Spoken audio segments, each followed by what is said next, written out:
All right, we are going to put this in a smaller box for the moment because we have live with us Senator Robert Menendez. He's a Democrat, of course, from New Jersey and a member of the Banking Committee. Senator Menendez, thank you very much for stepping out and speaking with us for a few minutes. I know that you are in a very important moment of testimony here.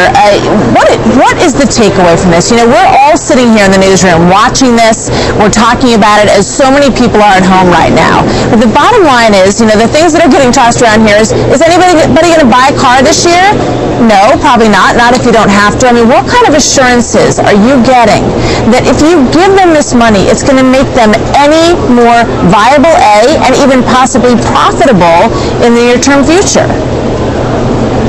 Well, we've poured through their submissions, which are several hundred pages, and that's what drove some of the questioning today.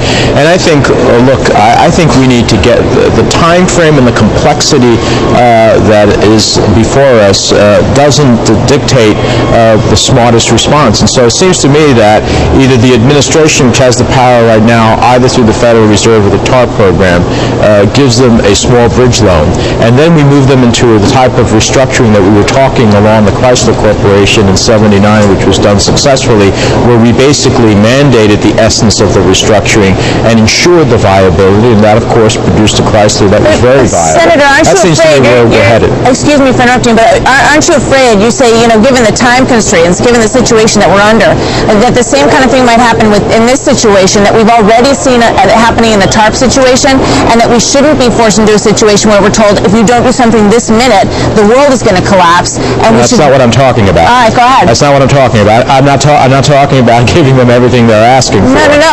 I'm talking about getting them past the moment of bankruptcy with conditions, and then bringing them in for a full restructuring that they won't dictate, but that we will dictate, as we did in the Chrysler situation in '79. And that is basically where a government board dictates the essence of how they're going to become viable, and they have to submit themselves to it to get any further assistance. You heard the economist from Moody's who basically said that, in fact, if we don't do this, the consequences to the economy are enormous at a time that it is so fragile already. And secondly, in my questioning about which of those financial institutions that we've been propping up would be affected, when he said, Wagoneer from GM said about credit default swaps, where there are, not just for this industry, but there's about $25 trillion in that regard. And so if GM goes down, and I'm sure the other ones do as a consequence of that, you have a whole ripple effect into that financial system that we've been propping up. Yeah, so I mean, where does it end, though? Where does it end is the question. I mean, and Mark Zandi said that he believed that we're talking about $100 billion down the road here. We're not just talking about 34, which, as you accurately pointed out, had grown from 25 just 2 weeks ago. I think the American people are just getting scared that this money is just going to be thrown, you know, good money after bad. Well, look, you know, the other side of Dr. Zandi's comments were, what will it cost us if we just let them go into bankruptcy?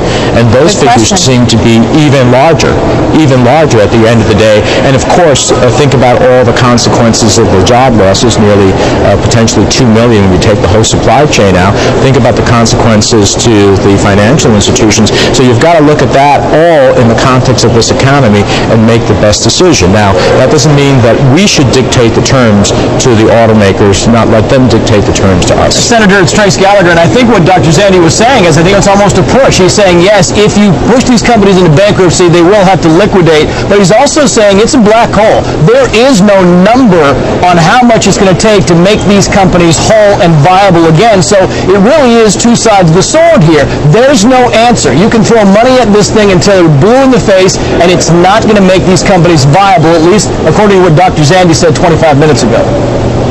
Well, if you look at the totality of his written testimony, which I read, and which of course, in 5 minutes, it's hard to get it all out there. The reality is, if you look at his written testimony, he says that it would cost far more, which is why point number one is you should help the auto car makers. That's what his position is, having studied all of the dimensions of this. He says you should help the auto car makers, but ultimately that you will spend more if you just simply let them slide into bankruptcy. So why don't they ask for more now, Senator? Why not just come before you instead of playing this game where we need $34 billion now. That's kind of a Band-Aid until whatever, the first of the year. Why not go before you and go before the American people and say, look, here's what we need. We need $240 billion to make us viable again. Why not just do it today? Well, that's not a number that they've thrown. No, okay, $160 billion. Well, look, the reality is Sandy has one economist point of view. It's one that I think that should seriously be looked at. The consequence to this is the flip side. And what does that cost? And that costs far beyond $125 billion. So in my mind, at the end of the day, you want to keep employment, you want to keep these financial institutions from needing further resources, and ultimately at a critical time in the economy from finding the consequences that could just throw this economy deeper and deeper than the recession we've been into. Unfortunately, there was a time in which regulators should have been asking all of these questions before. I've raised that 100 times at the hearings. They didn't. But now we're dealing with the aftermath of this, and we have to do it the best way possible. But we should dictate the terms to the automakers, not simply allow them to figure out what's the best way to restructure. We need to do it as we did in '79. It was successful. America got paid back. We kept the auto industry alive, particularly Chrysler alive. I think we may be able to structure that again, but we need some time in order to do that correctly. All right, Senator, thank you very much for spending some time with us. Senator Robert Menendez from my home state of New Jersey, and that is the live